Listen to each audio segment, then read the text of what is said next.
I'll go ahead and just get started. My name's Hope Baker. I'm the Mental Health Integration Specialist at Education Service District 105. We serve a large portion of the schools and districts in South Central Washington State. Before I really get started with the content today, I want to bring our attention to the ways that we are able to interact in this space. This is a webinar platform, which means that we're a little limited in what we can do with direct interaction. As we all noticed, there is a way to come on stage if you click buttons to be able to do so. So that's one way that we can allow interaction. I am going to be asking you all to interact in the chat box a lot today. So just something to be mindful of. And then if you have any content-specific questions, please add them to the Q&A box. I do leave time at the end of sessions to answer content-specific questions, but you don't have to wait until then to put it in the Q&A box. I've also, if you notice, added closed captioning to the presentation to make this as accessible as I can in this platform.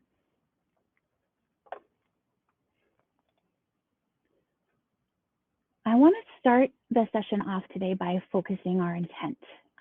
One thing that I want to make sure I stress is that this is not a comprehensive session about cultural competence. It covers just a tiny little piece of that puzzle, but it's a piece that we're all capable of exploring, regardless of our level of expertise on culturally responsive practices. This is a piece that's all about understanding ourselves and our own experience with culture as we live it. When we log off of this session today, I want us all to have accomplished these two things. Leticia, I have a ton of content that I will share with you all. I have not found an effective way of sharing the Google slide on this platform because it doesn't allow me to drop like PDF copies of things, but I have a ton of content that I'll share with you that connects to all of the resources that I'm going to share with you. That's a great question. So I want to build from something that we're all likely pretty familiar with. This is the cultural proficiency continuum from Lindsay Robbins and Terrell. It's one that's pretty commonly used in education spaces because it's written for school leaders. Rosemary, I see your comment here. I think at the end of this, possibly I could invite you all to possibly access the Google presentation itself and make yourself a PDF copy. So we'll talk about that at the end of the presentation. I think that's kind of the most accessible way I can do this with the limitations that I have on this platform. So Lindsay Robbins and Terrell, this cultural proficiency continuum is written for school leaders. The most current publication is Cultural Proficiency, a Manual for School Leaders that was published in 2019. I am going to give you guys some basic information about this continuum. I'm going to be putting lots of links in the chat box today, so I will try to leave time for people to click and access those because I know that sometimes people are using devices where it's a little clunky to access things as I'm dropping them into the chat.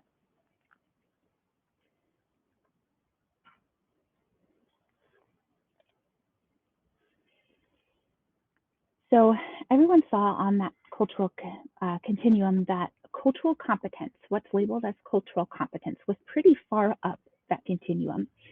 Before we can ever get there, we have to develop an awareness of our own culture and some respect for the culture that those around us practice.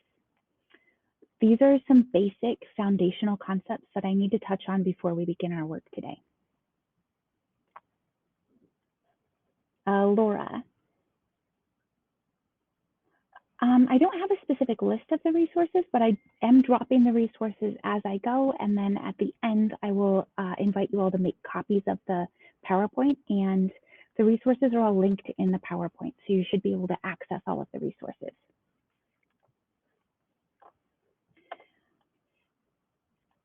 So these are some basic foundational concepts. One of the things that I like to start this conversation with is that I have often heard from people that they don't have a culture.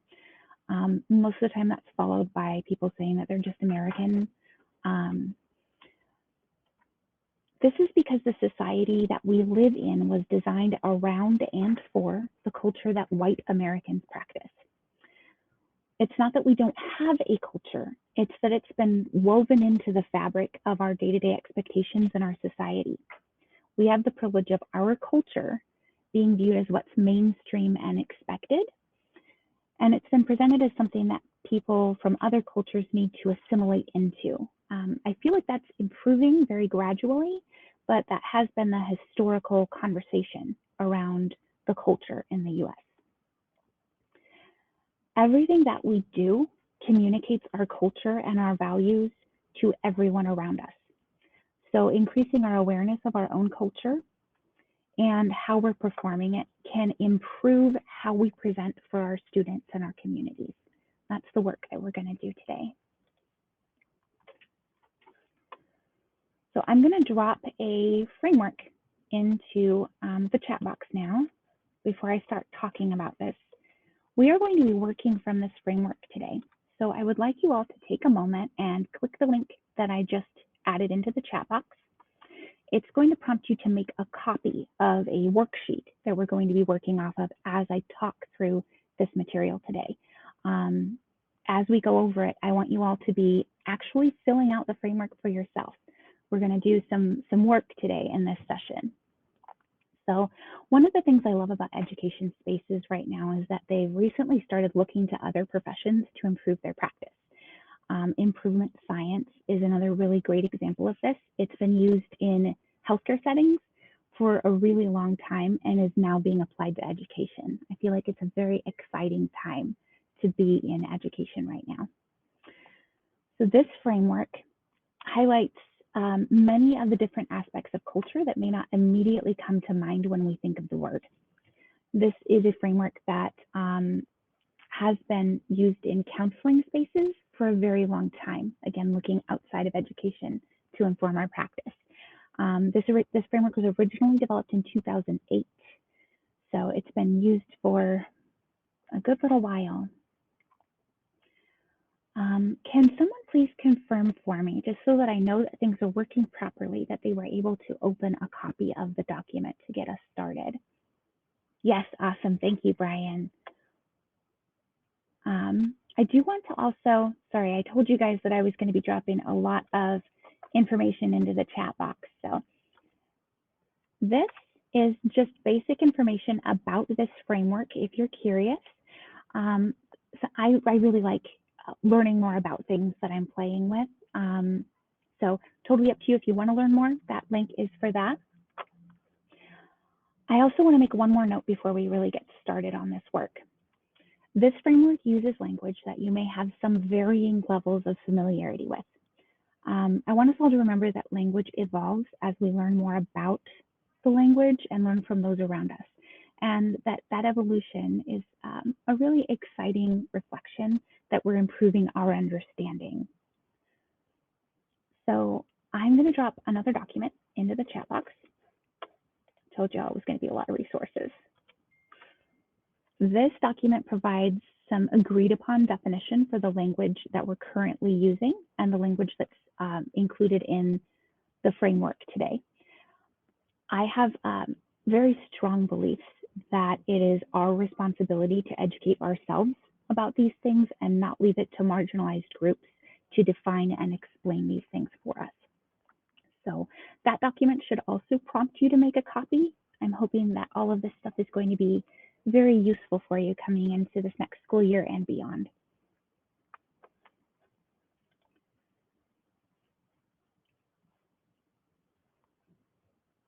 Awesome. So all of you, I hope you have your frameworks in front of you, whether you're writing with pen and paper or typing on a form, whatever is easiest and most accessible to you is fine. I'm going to get us started working through this framework. So I'd like you all to kind of fill out the corresponding portion of your framework as I'm talking through this content, okay? I am going to kind of pause on occasion to allow people time to write their own experiences into their frameworks. So the first letter, the A, stands for age and generational influences. What is your current age? What generation do you identify with? What generation do your parents or caregivers identify with? What historical or political events occurred in your formative years? Um, there's a lot of differences with all of this, so everyone's experience can be very different. Think about the difference between identifying as a millennial or identifying as a boomer. Obviously, there are a ton of different generations all around those, right? But those ones get a lot of attention in the media right now. Think about wars and natural disasters and school shootings and terrorist attacks and financial crises. All of these things have an impact on our view of the world, right? An example being that I was a high school student during the 9/11 terrorist attack, right? That had a huge dramatic impact on my view of the world, right? I think it did for everyone in my generation and the generations around us, right? The first D stands for developmental disability. I want you to think about what disabilities you or people that you love have had since you were very young and how that influenced your life growing up. I want to draw your attention to the fact that this says visible and non-visible disabilities. Sometimes an added struggle can be that people's assumptions about our abilities can be based on what they can see in just a moment, right? And those are often not very accurate. Some examples of developmental disabilities might be autism spectrum disorders, diabetes, growing up in a home where your parent suffers from a mental illness or a substance use disorder. Obviously, those are just a couple very small examples. The second D stands for acquired disability. I want you to think about if you or a loved one have experienced a disabling condition later in life. This can include autoimmune disorders or major injuries that impact functioning. Think about the impact of adapting to a significant change like that. An example that I like to offer from my own experience is that my grandpa was a diabetic, and later in his life, in his 40s, he wound up losing both of his legs to complications related to his diabetes. So he had to adjust to relying on a wheelchair, which was obviously a very significant change for him from the way he had lived, for the first half of his life. Are there any questions about any of these three items before I move on to the next slide? Again, I like to leave plenty of time for people to work their way through this material before I move on.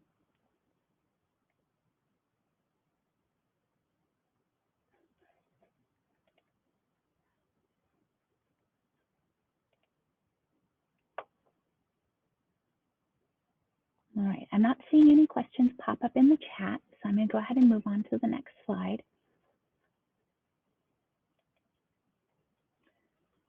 All right, the R on this slide stands for religious or spiritual practices.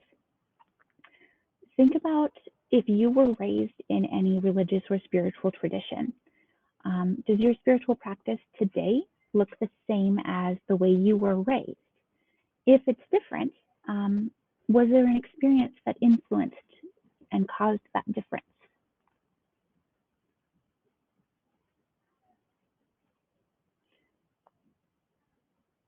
The E on this slide stands for ethnic or racial identity. So that includes racial or ethnic groups that you identify with, similarities and differences between how other people identify you, and similarities and differences within your own family.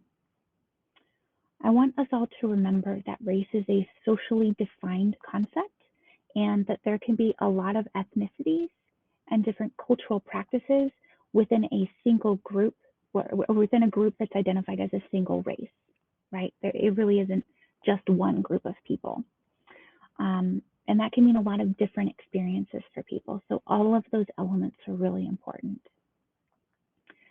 I also want you to think about the differences in experiences when family members are identified as different races, or the difference in how people identify you. Again, people making assumptions about what racial identity you might identify with based on how that appears to them.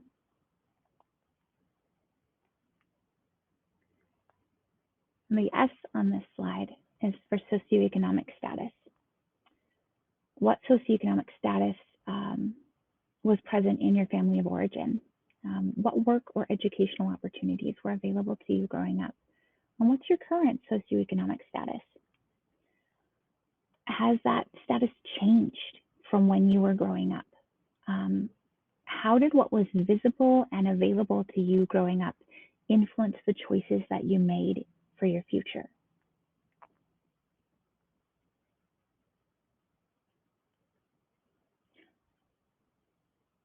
I wind up talking too fast and I wind up having to slow down to give people time to fill out their frameworks. So I'm trying to kind of pause and give a minute for people to fill out the material before I move on to the next slide. It would be helpful to me if someone would let me know in the chat box if I'm going too fast or, okay, thank you, Rebecca. Yes, still on E. All right, I will wait here just a moment. And again, please let me know if you need any other clarification on any of the content as you fill out your framework.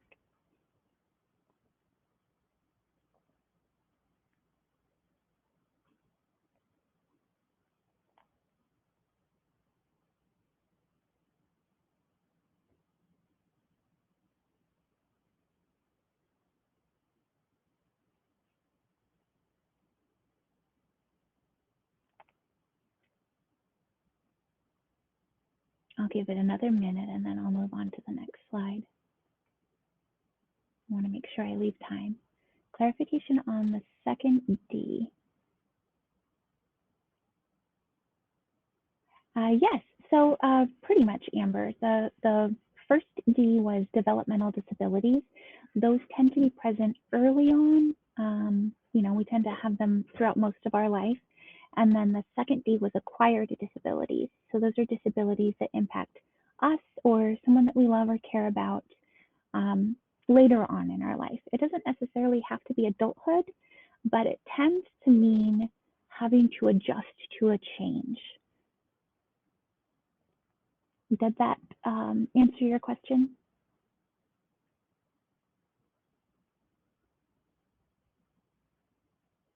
Awesome, thank you. All right, I'm going to go ahead and move on to the next slide. All right, so the S at the top of the slide is for sexual orientation. How do you identify? Do you identify as gay, lesbian, bisexual, heterosexual, asexual, pansexual, polysexual? I want to make sure that I leave room to identify that this is not an exhaustive list. Do you have a loved one or a family member that identify as LGBTQ+? I want to take a moment and really stress that we all identify as something. It is an example of heteronormativity that our default as a society is believing that people are straight or heterosexual. Susan, yes, I dropped a form into the chat box, but you can also just write paper and pen if you prefer that. Thanks for asking. Let me know if you need me to redrop that, and I will make a copy and drop it for you.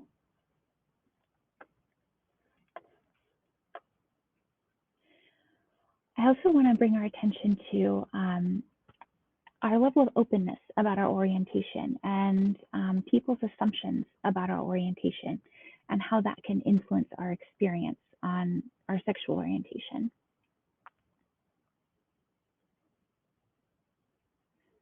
The I on this slide is for Indigenous heritage. Do you belong to an Indigenous, Native, or First Nations tribe or nation? Do you have any kind of relationship with an Indigenous, Native, or First Nations community? Did you grow up on or near a reservation? One point that I really like to stress here is considering how connected a person is to traditional practices. Being Native does not automatically mean that a person follows tribal traditions.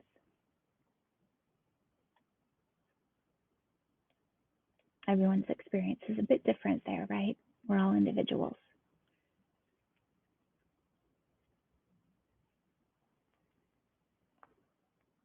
The N on this slide is for national origin.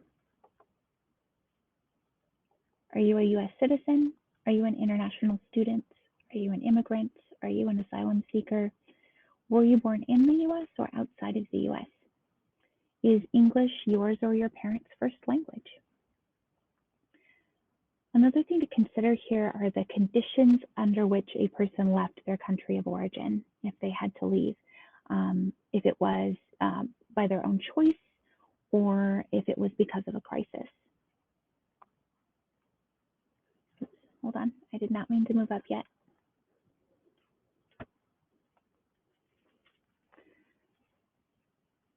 And then the last item on this slide, the G, stands for gender. Do you identify as transgender, intersex, non-binary, queer, cisgender, or something else? Same as with sexual orientation, we all identify as something. Another important part of gender is our expectations around gender roles. What were those gender-related roles and expectations in your family and community growing up? And what about presently? Have those changed from your childhood?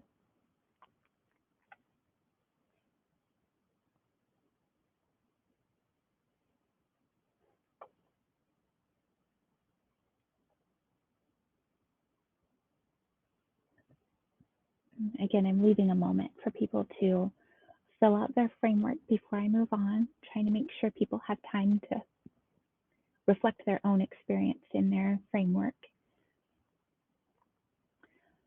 And again, I want to make sure that I am asking if people need any clarification for any of the language that's on this slide to improve your understanding of your own experience.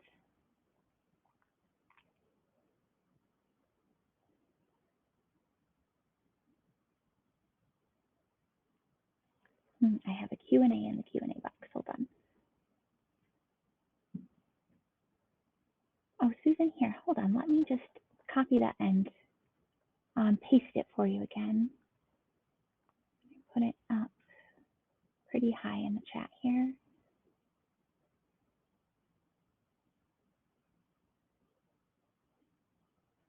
Should be this one.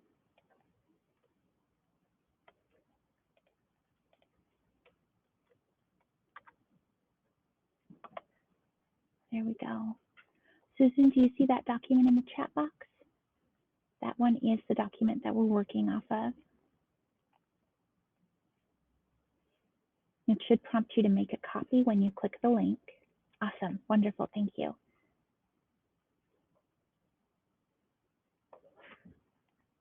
And again, I want to remind people that I will share the link for the presentation at the end during the question and answer period so that people can make themselves a PDF copy of the presentation if they would like. I have not figured out how to successfully share a PDF copy of the presentation on this platform. It doesn't like me to drop documents into the chat box to share with people.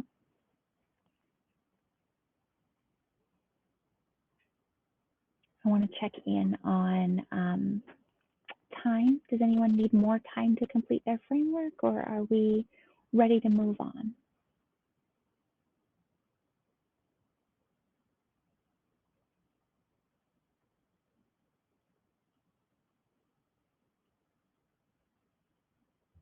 Okay, awesome. Looks like I'm getting some feedback that people are ready to move on.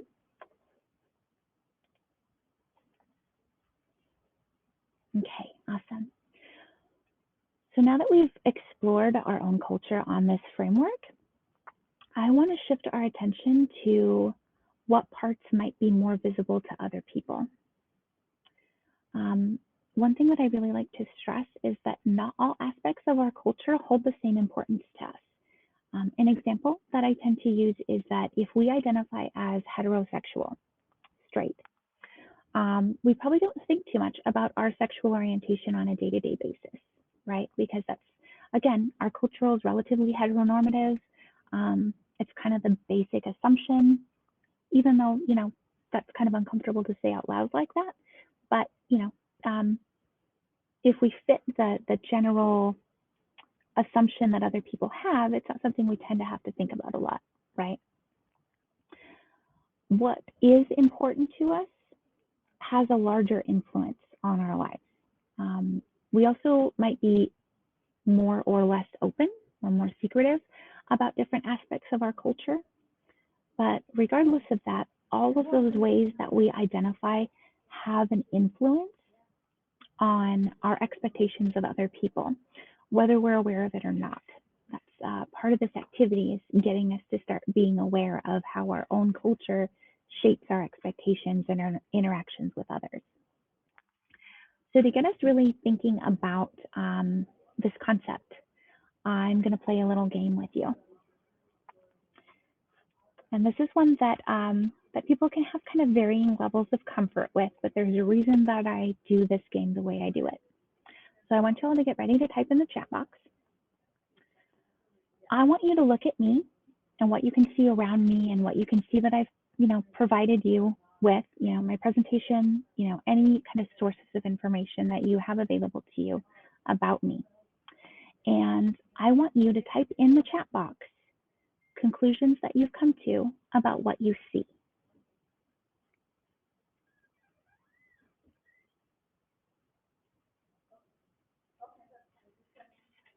Go ahead and add them to the chat box as you think of them. There's no right or wrong answers either. Okay, yeah. All right. Yeah. All right. So there's some conclusions coming in. Good. Yeah. How many of you all felt really uncomfortable initially typing those things into the chat box? Very. Oh yes. Oh, look at that. There was even an exclamation point, right? Yeah. There's a reason for that, right? A lot of times we feel really uncomfortable voicing assumptions that we make about people, but we all do it, right? You guys were all able to think about something to put in that chat box, right?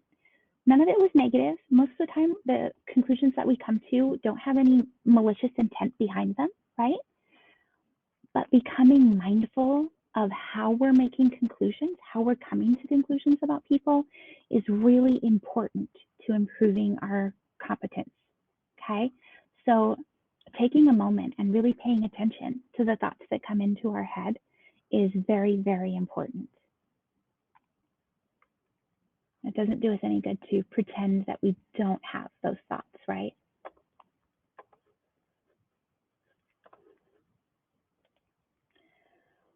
So we're going to play with this concept a little bit now. We're gonna play around with it a little bit in another way. I'm going to add another activity to the chat box. Just like the addressing framework, it will prompt you to make a copy when you click the link. Okay. I'm going to stop sharing this screen for a moment so that I can show you all what this document looks like and show you what I would like to see happen with this activity sheet.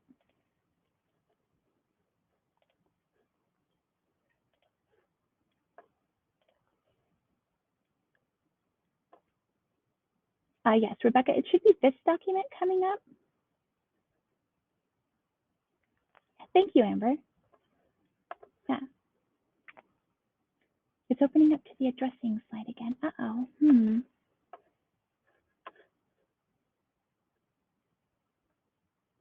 It doesn't open up to this one? Oh, okay. Rebecca, you got this one? No, you got the other one. Hold on here. Let me.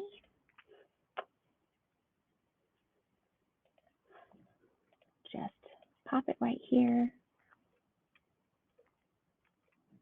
in the chat again.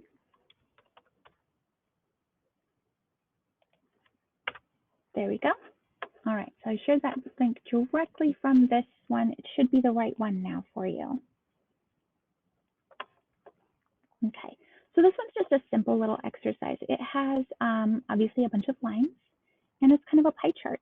What I would like you all to do is move the lines around. See how they are just movable? Kind of a fun little way to kind of interact with what things are presenting as more important to you, right? So have a look at that addressing framework. Pay some attention to what's more or less important to you and move those lines on the pie chart to reflect kind of what different aspects of your culture are more important to you. Everyone's pie chart is going to look a little different here, and there's no right or wrong answer. This is just kind of a little interactive way to play with our own values here. Wedge to the right or left of the colored line. I would say to the right of the colored line, just because that's the way I'm looking at it. But really, it's going to reflect your values. So remember, no right or wrong answers. Just kind of play with it. It's going to be meaningful to you with how you play around with it. I'm going to go ahead and stop sharing this one so I can pop back over to the presentation.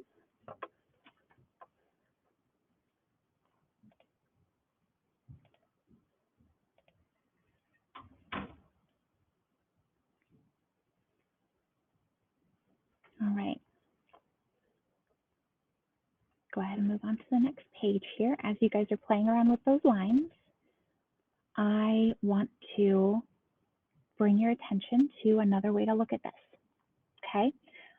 As you're moving those lines around and thinking about what elements of that framework are more or less important to you or more or less impactful in your life, I want you to think about if you were a brand new student or a brand new person, you know, coming into the space that you offer your services, and look at yourself with some new eyes.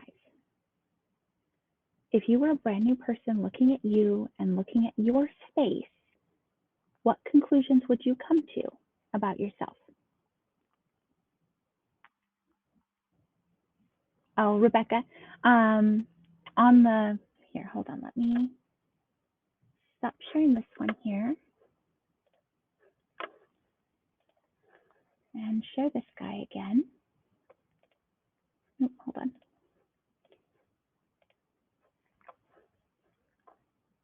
Okay, so they should correspond a little bit with the colors on the addressing framework. Yes, so the addressing framework colors are muted compared to the colors on the circles of influence slide. That is very true. The reason for that is so that Amber, yeah. So the A, start with the A, and the A should start with this one here. It should kind of be in the middle. I've played around with these a lot to show people how the lines move. Keep in mind that this isn't going to be graded. This is really a way for you to explore your values. So yes, clockwise. So it's just a way for you to explore your values. So, you know, just kind of give some thought to like what pieces of the pie would be bigger in your experience. No one's going to come grade it. It's okay.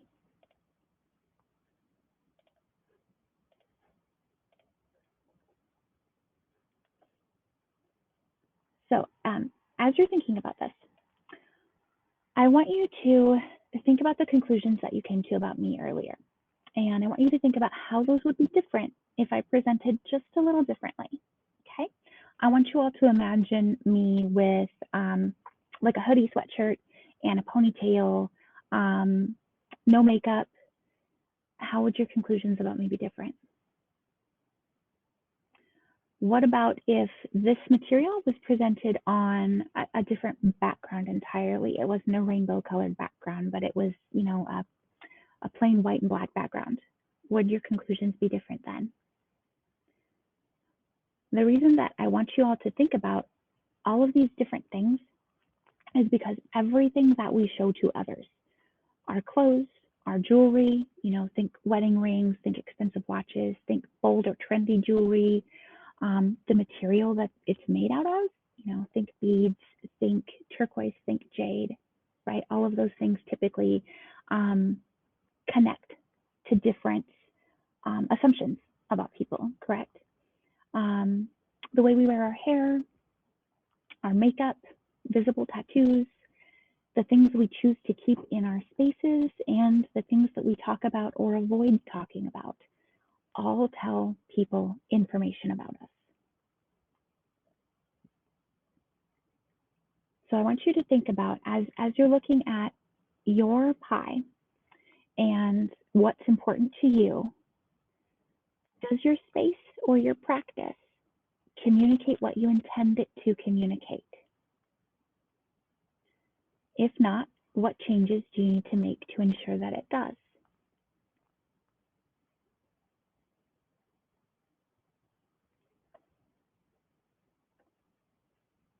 I want us all to sit with that for just a second.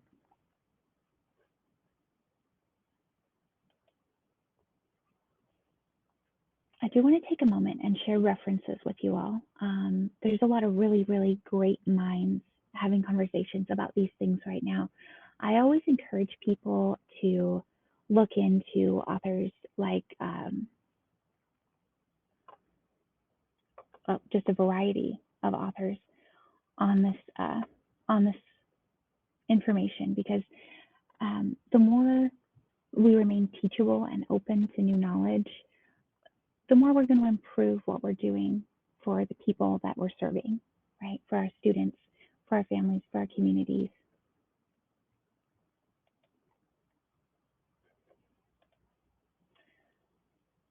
This one's an attribution slide. I am going to move into questions and answers and a little bit of conversation, and I don't like conversation to have slides on it.